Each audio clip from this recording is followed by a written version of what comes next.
What's up YouTube? Today we're having a look at one of the most iconic and popular 15-inch mid-range laptops. I'm talking about none other than the Dell Inspiron 15 laptop. And rest assured, this ain't your grandpa's Inspiron. This is the latest 5510 configuration.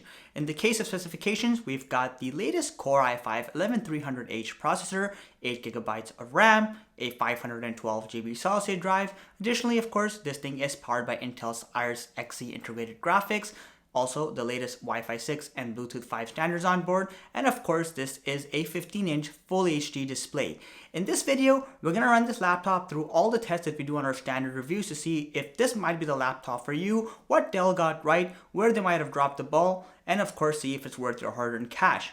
Guys, if you enjoy the content, seriously consider subscribing to my channel. Not only does it help me grow, it helps me reach a wider audience so I can help more people like you make an informed decision. As always, thank you for watching. Let's get started. Starting off with a quick unboxing. As you can see, the 5510 comes in some pretty standard looking cardboard packaging. Creativity is off the charts, sarcasm intended. Of course, once you remove the content seal itself and proceed to actually open the box, you'll find a few goodies inside. First and foremost, the gem itself, of course, the 5510 in a ton of protective packaging. Once you remove all that, here it is in all its glory. It looks sleek, but more on that in just a minute. You also have a standard looking 65-watt charging adapter. It is worth noting, unfortunately, it's still proprietary. It's kind of shameful that Dell hasn't incorporated a USB-C out of the box charging solution yet, but it is what it is. You also, of course, have the wall outlet plug piece. And finally, beyond that, you have the instruction manual, quick start, warranty and regulation information, you know, blah, blah, blah, blah.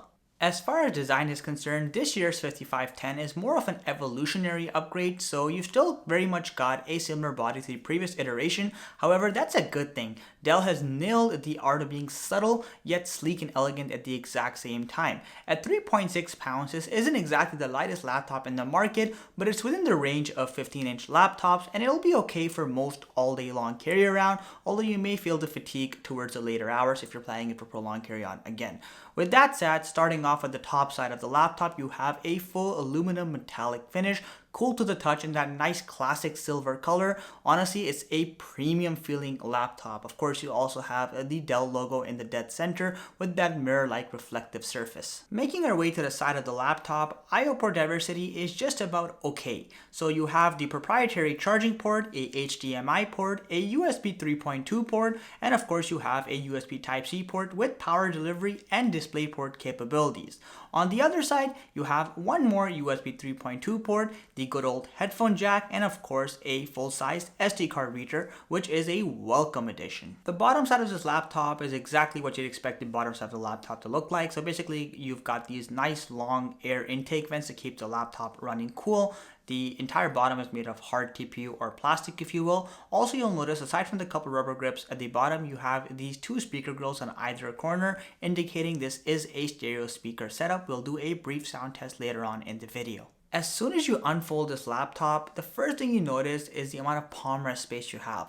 Now, unless your palms are as big as those of LeBron James, you're going to have a pretty comfortable experience with your hands on this laptop. With that said, perhaps the most impressive thing about the inner chassis is that enormous trackpad. Look at the amount of real estate space you have to surf around. Not just that, you have a glass surface finish, and to make things even better, the clicks are subtle yet tactile. There is very little flex, and overall, this is a very high quality trackpad. The 5510 is living proof that you can have a nice trackpad on a mid-range laptop. A lot of manufacturers unfortunately cheap out on this. The keyboard on this laptop is also a fantastic bargain. So you have nice large keycaps as you'd expect on a 15-inch laptop. The keystrokes are tactile, subtle, and sturdy at the same time. And overall, you have an ample amount of key travel. This is an absolute joy to type on. I would probably put this on my top 5 keyboards in mid-range laptops, behind to only the likes of maybe IdeaPad or let's say the MacBook Air. With that said, you do have a fully backlit keyboard with a 2-tier lighting system, and also you do have a full-size 10-key number pad, which isn't those micro ones. It's actually proper, it's productive, and it's laid out in an appropriate fashion. It's also worth noting you do have a built-in fingerprint scanner, which doubles as the power button on this laptop. The hinge quality on this laptop is pretty good as well. So there is a slight bit of wobble, but generally speaking, this is a sturdy and reliable hinge that should last for the years to come. You have a relatively small chin at the bottom of this laptop, and the bezels are fairly narrow, and they're definitely in line with modern 2021 standards. As you make your way towards the top side, you'll notice you do have a small forehead, which also encompasses the 720p webcam. This webcam is decent actually. It's a little bit better than some of the competition. Lighting gets in a little bit better, but again, nothing to write home about. And yes, it does come with a built-in privacy shutter. The display on this laptop is actually pretty darn respectable. So you have a modest resolution of 1080p or Full HD, 141 ppi, 60Hz refresh rate, and the viewing angles are pretty impressive as well. Of course, where this laptop really shines is its color accuracy. With a 100% sRGB rating, colors look lively, vivid, and honestly, it's just a high quality experience overall. If you are a creative user, you'll definitely appreciate the high degree of color accuracy over here.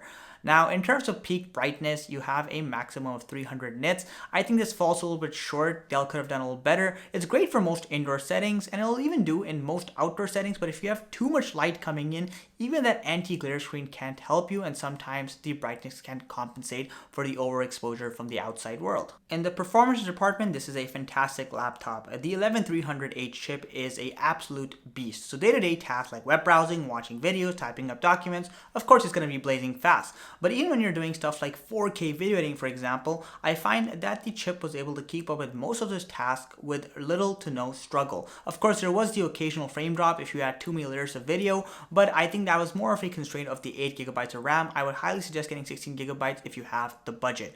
Also, in terms of the gaming department, the Iris Xe chipset can definitely hold its ground. So games like GTA 5 will actually work just fine on low settings at a healthy 30 plus FPS, sometimes even higher than that. So again, this is a great casual gaming machine, but you shouldn't be doing any sort of heavy gaming on it. For those of you who are concerned about the thermals, this laptop stays relatively cool. So at its absolute peak load, when you're pushing it to its limits in a more lab-like scenario, you can hit a maximum surface temperature of about 43 degrees Celsius, which is pretty good because the large body actually dissipates the heat a little better than smaller iterations would.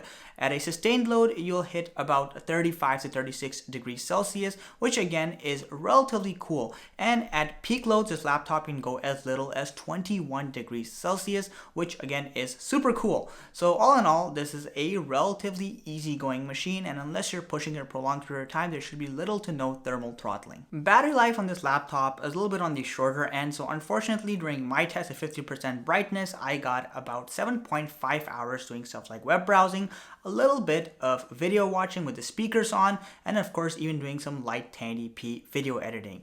And if you really try to conserve the battery and let's say you're only doing web browsing, you can squeeze that up to 9 hours. But again, the battery life here is nothing to write home about. Also, the speakers are a bit of a disappointment on this laptop. So while they are a stereo speaker setup, they sound distorted. They're not that loud. There are a ton of other laptops that sound significantly better. Have a quick listen for yourself.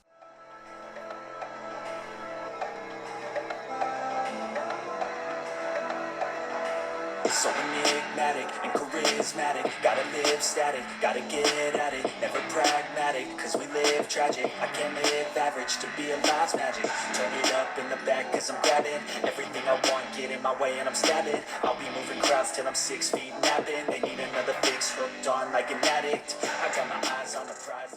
So here's the summary, guys. Priced at approximately $770 at the time of this video, the 5510 is honestly one of my new favorite mid-range laptops in the 15-inch category.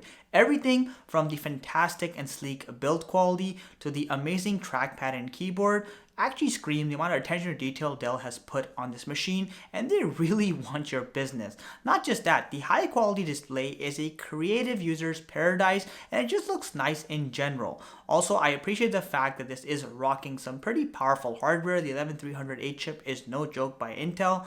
Combine that with the Iris Xe graphics, and you've actually got a machine that's great for productivity and some occasional gaming on the side.